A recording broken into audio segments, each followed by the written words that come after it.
प्रथम मंत्र में आपको अब ये 7 मंत्र बना के दिए जाते हैं। पहले 5 मंत्र देते थे नानक साहिब भी और परमेश्वर कबीर साहिब जी भी।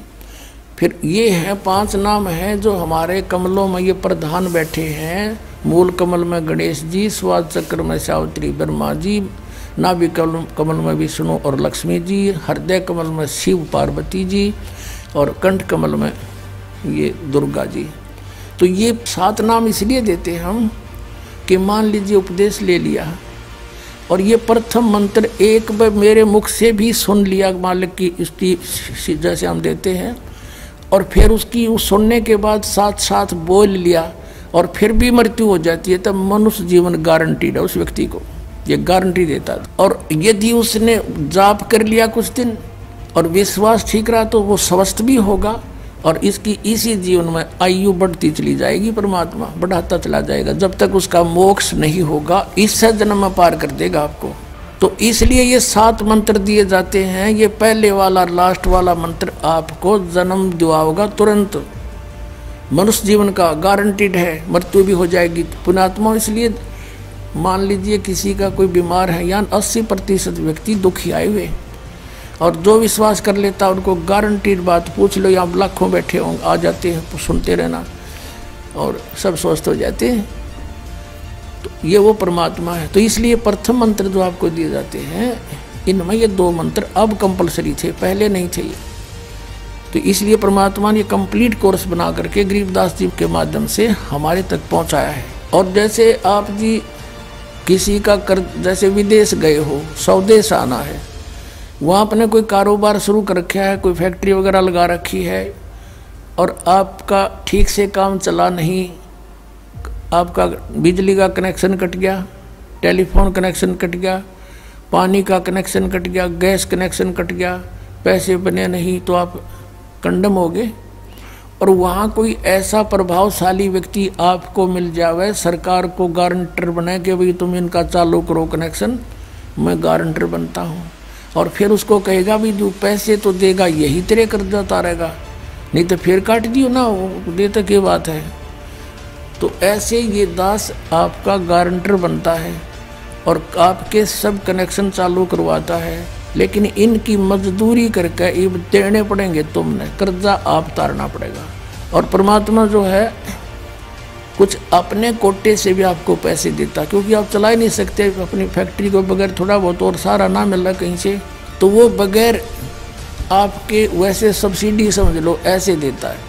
तो परमात्मा पहले आपको सब्सिडी देता है जिससे आप अपना काम चलाओ और फिर डट कर भक्ति करो, मर्यादा में रहो, आप धनी हो जाओगे, बहुत शीघ्र धनी हो जाओगे। बहुत कीमत है इन मंत्रों की। इन भगवानों के जो 5 प्रधानों से आपने मुक्त होना है, त्रिकुटी पर जब जा सको हो उस समय पहुंच पाओगे जब इनसे आप अपना नो डू सर्टिफिकेट ले लोगे। अब ये मंत्र जो 2 मंत्र फर्स्ट और लास्ट है इन 7 मंत्रों में, इसके साथ मिलने से ये मंत्र जो प्रथम जाप आप करते हो, इनका ऋण मुक्त हो जाने के बाद भी कुछ आपकी कमाई यदि बचगी तो इन 2 मंत्रों के प्रभाव से ये कन्वर्ट हो जाएगी आपकी सतलोक चालन नालियाँ में, इनमें से बच भी गई तय।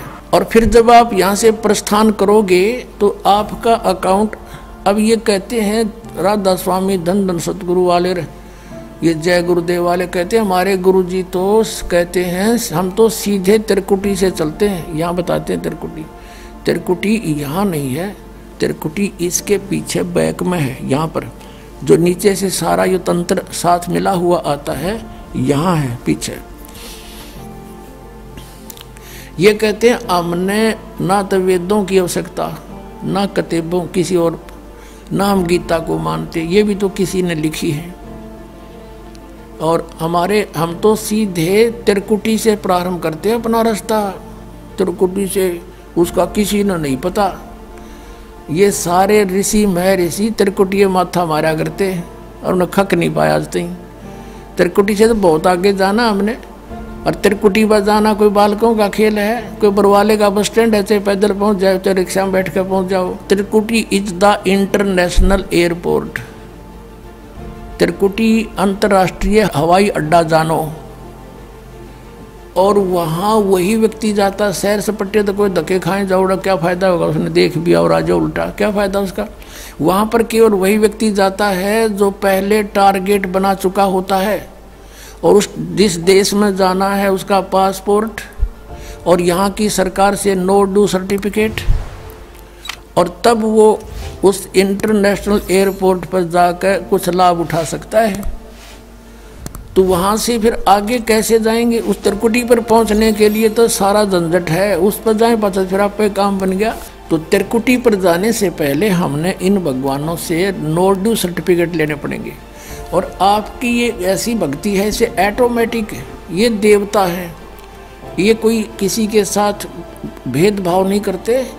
आपकी कमाई एग्जैक्ट लिखी पाएगी कंप्यूटर की तरह, और जो आपका ड्यू शेष होगा आपको थमा दिया जाएगा।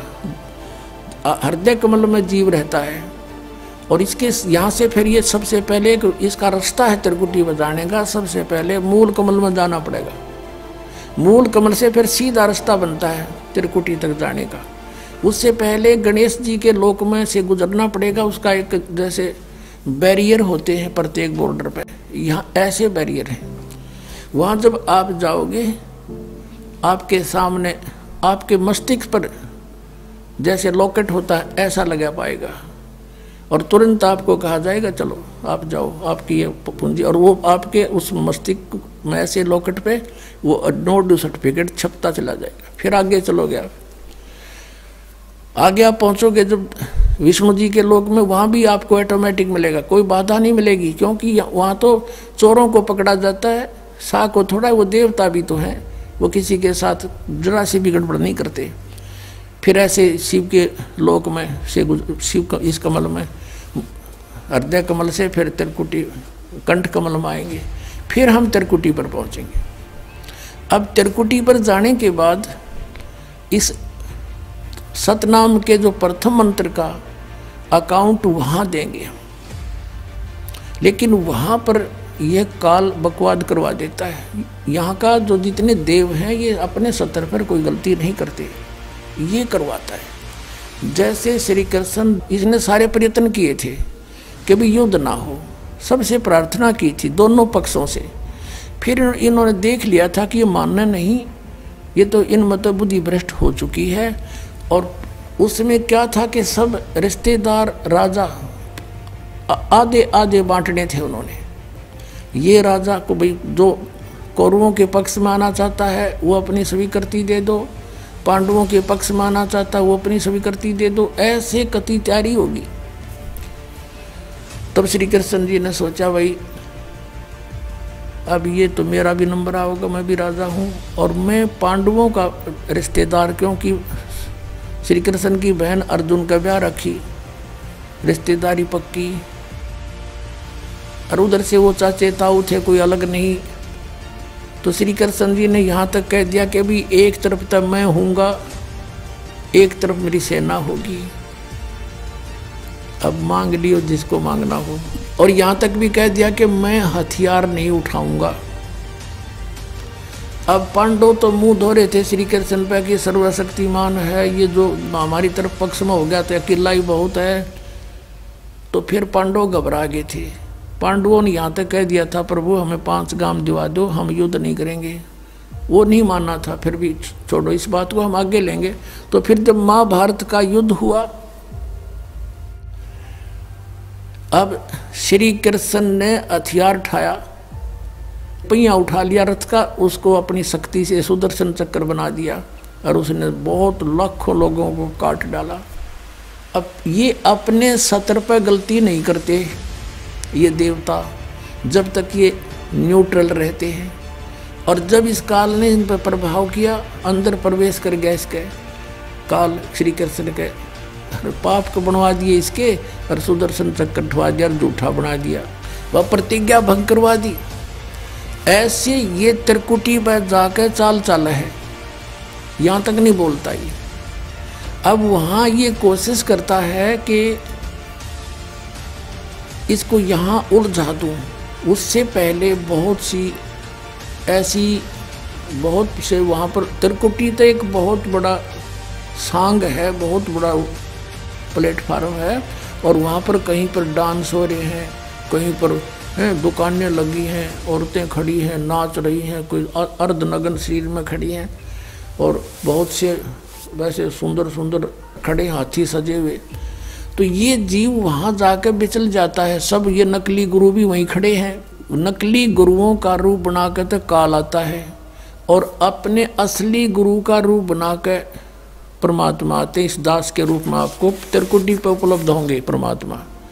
तो वहाँ क्या होगा कि कई बार ये काल भी परमात्मा यानी असली गुरु का रूप बनाकर खड़ा हो जाता है।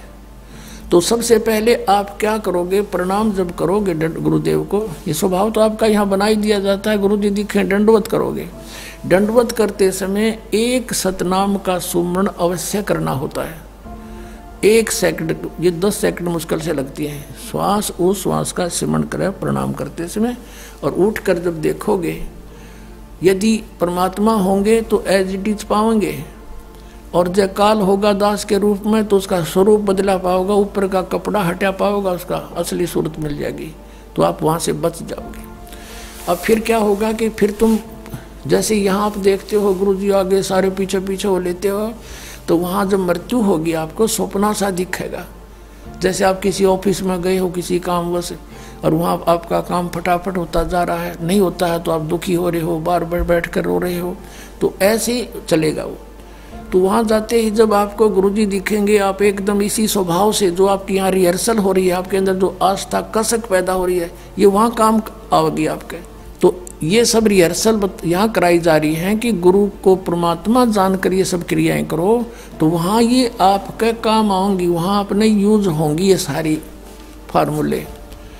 तो जब आपको ये पक्का हो गया कि ये है गुरुजी, फिर आपको लेकर के धर्मराज के दरबार में परमात्मा जाएंगे इस दास के रूप में, और धर्मराज से कहेंगे जी इसका हिसाब कर दो, भगवान का आदेश है, आप लो अपना ये एक इसकी कमाई जो तुम्हारे सत्र की वो प्राप्त करो। ओम नाम की कमाई और ये यज्ञों का जो बचा हुआ यहाँ प्रयोग हो गया सो हो गया यज्ञ, फिर भी बचे हुए भी आपको वहाँ देने पड़ेंगे कि आप अपना संभालो अपने सत्र की। जैसा कि आपके संविधान में लिखा है, ये पवित्र वेद पवित्र गीता भगवान का संविधान है, इसके विरुद्ध जो कार्य करता है वो दोषी है, चाहे जज है चाहे बिना जज है।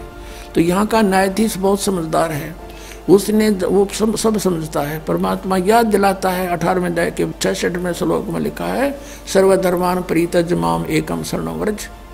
अपना अपने सत्र की जो तुम्हारी है वो अपनी लो, इसकी पूजाएं और इसको छोड़ो, आगे चलेगा ये।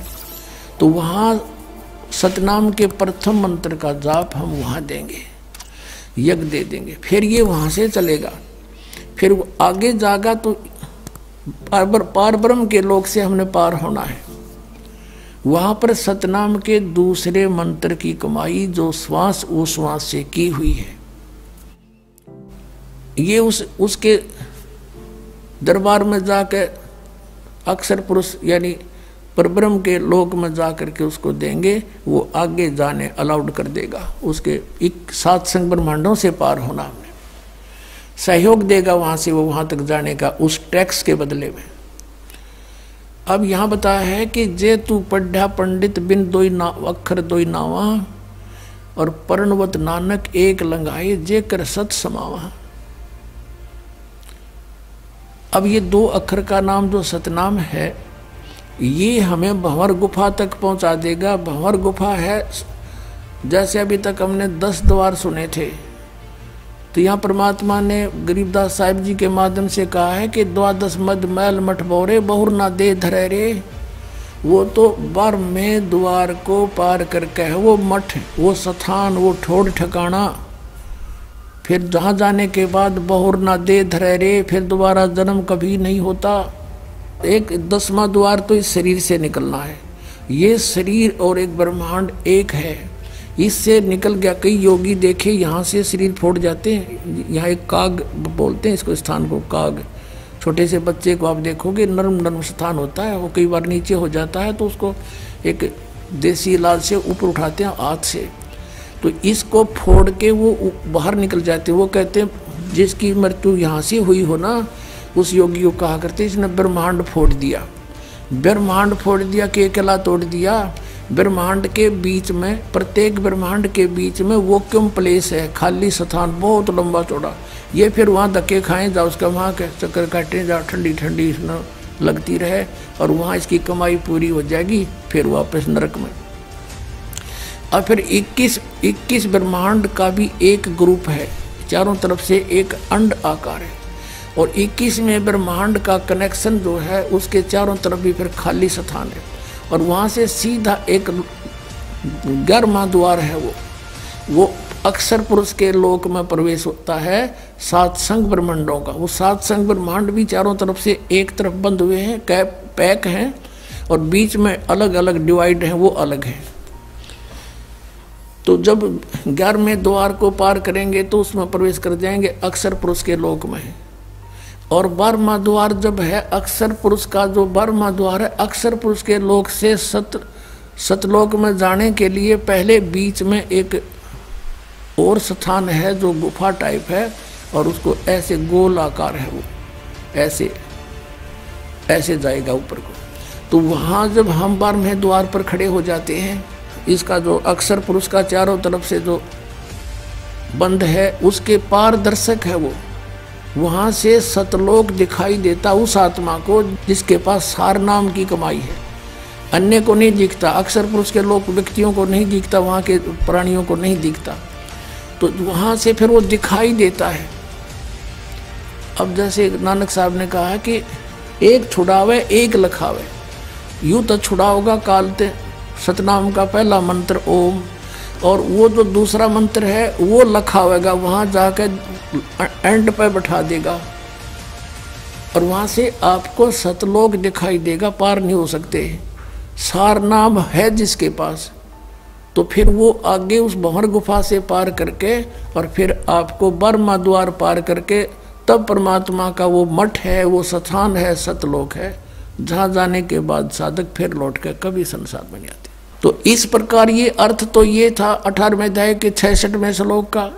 ये बालक के जाने, संस्कृत के जानने वाले विद्वान पाक रहे थे, इनको कख नहीं पता था, अनृत कर डाला इस अनमोल सदग्रंथों का।